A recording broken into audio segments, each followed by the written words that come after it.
Happy birthday, baby Chinsky. Wish ko lang sana marami pang birthday na dumating sa iyong buhay at bigyan ka pa ni Lord ng malakas na katawan at ilayo sa anumang karamdaman.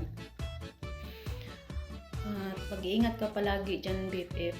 Mag-iingat ka sa iyong trabaho at huwag pababayaan ang sarili.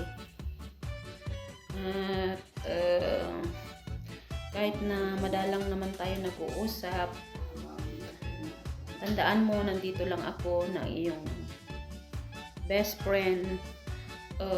Kung mayroon mang nagbago, yun yung kasi 'di ba, alam mo naman dati na magkasama tayo, alam mo yung banding natin, kahit saan tayo magpunta magkasama tayo, kahit sa pagkain, basta ako magluluto tapos kakain tayo kasama ng ating mga ibang mga friend. Kaya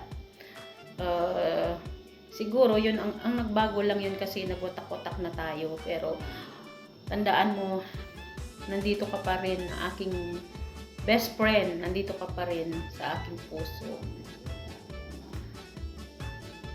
Kaya sana dumating ang panahon na magkita-kita ulit tayo sa Pilipinas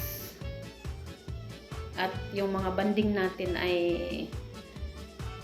pagpatuloy natin lahat. Kaya happy birthday, babe. Maraming salamat and God bless you. Ingat ka palagi dyan.